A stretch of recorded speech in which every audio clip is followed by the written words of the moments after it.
विवेकानंद जी एक जगह कहते हैं कि युवाओं को कहते हैं कि गीता को छोड़ के आप फुटबॉल के मैदान पे जाओ तो भगवान जल्दी मिलेंगे।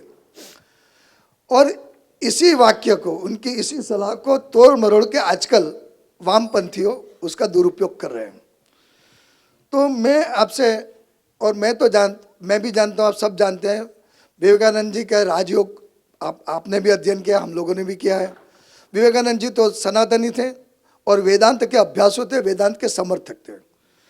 तो मैं मुकुल भाई जी आपसे विनती करता हूं कि इस जो जिज्ञासा है हमारी उसका समाधान कीजिए और हम सबको मार्गदर्शन दीजिए। कि हाईली मिसकोटेड कोट है स्वामी विवेकानंद का, क्योंकि स्वामी विवेकानंद ने किसी भाषण में इसको नहीं कहा। व्यक्तिगत वार्तालाप में जब उनके पास में एक पापड़ तोड़ पहलवान दुबला पतला व्यक्ति स्वामी विवेकानंद के पास में जब सन्यासी बनने के लिए आया, तब स्वामी विवेकानंद ने कहा कि तू क्या करेगा देश की सेवा, तू क्या साधना करेगा, तेरे अंदर तो मच्छर मारने की शक्ति नहीं है। उसको सलाह देते समय कहा कि तेरे को तो भगवान उस फुटबॉल खेलने से जल्दी मिलेगा, क्योंकि शरीर माध्यम खलु धर्म साधनम, बलोपासना अत्यंत महत्वपूर्ण है। इसका महत्व देने के लिए ये बात कही गई थी। तो इसलिए इसको जो मिसकोट किया जाता है कि गीता पढ़ने से जल्दी भगवद गीता फुटबॉल खेलने से मिलेगी, ये अत्यंत मिसकोटेड कोट है स्वामी विवेकानंद का। ये व्यक्तिगत बातचीत में उस व्यक्ति को दिया गया संदेश था।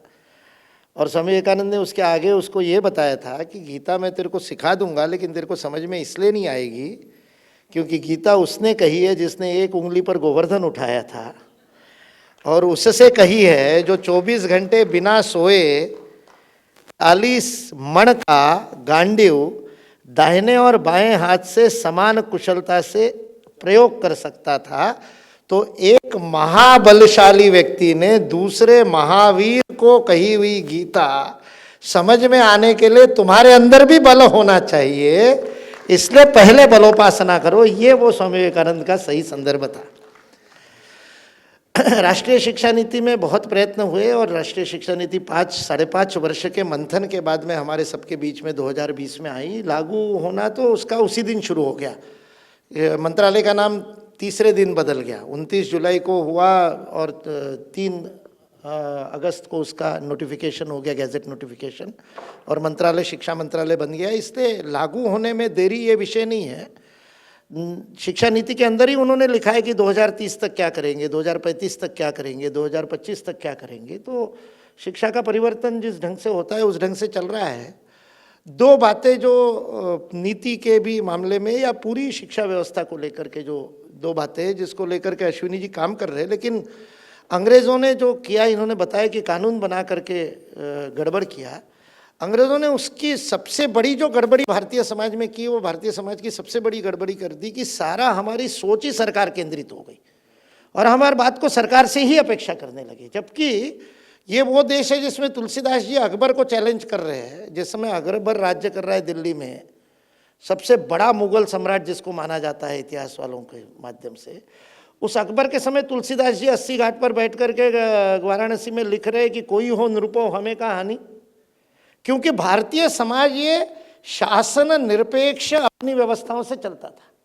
1823 में यदि इस देश में 7 लाख गांवों में प्रत्येक बालक बालिका को शिक्षा देने की व्यवस्था थी, तो वो शासन केंद्रित नहीं थी। इसलिए राष्ट्रीय शिक्षा नीति सरकार ने बनानी चाहिए कि नहीं चाहिए, यहां से हमारा प्रश्न है। शिक्षा नीति शिक्षाविदों के हाथ में होनी चाहिए, शिक्षा व्यवस्था शिक्षाविदों के हाथ में होनी चाहिए। ये शिक्षा नीति के समय हमारी सबसे बड़ी मांग थी।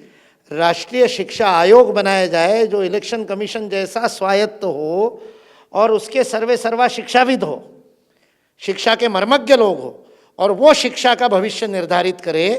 ये एक सबसे बड़ी मांग है जो अभी बाकी है। मुझे लगता है 15-20 वर्ष और समाज को लगेंगे जब वो शासन केंद्रित व्यवस्था के मोहपाश से, मायाजाल से बाहर निकलेंगे, तब वो हो पाएगा।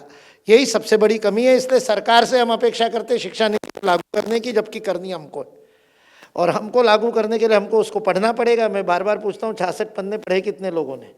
तो वो पढ़ेंगे तो लागू करेंगे, तो लागू करने के लिए सरकार की प्रतीक्षा करने की वास्तविकता में आवश्यकता नहीं है। 90% चीज़ें 10% है जो कानून बनना पड़ेगा। जैसे फॉरेन यूनिवर्सिटीज़ को भारत में लाने के लिए कानून का ड्राफ्ट अभी है, यूजीसी ने ड्राफ्ट लागू कर दिया, टीवी के ऊपर चर्चाएं शुरू हो गई, विरोधी लोग अखबारों में लेख लिख रहे। हम में से कितनों ने वो ड्राफ्ट पढ़ा? हमने से कितनों ने उसके ऊपर सुझाव दिए? अभी तो सरकार ने सुझाव के लिए सामने रखा है, अभी तो कानून बना ही नहीं है। इसके बाद पार्लियामेंट में जाएगा, उसके बाद स्टैंडिंग कमेटी में जाएगा। अभी 2 साल विदेशी विश्वविद्यालयों को आने के लिए 2 साल कानून बनने में लगेंगे और हम सुझाव दे सकेंगे हर स्तर पर।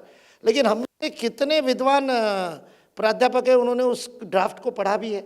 ऐसी अनेक बातें हैं। इसलिए जब तक हम शासन पर पूर्ण निर्भरता छोड़ करके दायित्व अपने ऊपर नहीं लेंगे, तब तक भारत विश्वगुरु बनना थोड़ा सा समय लगेगा।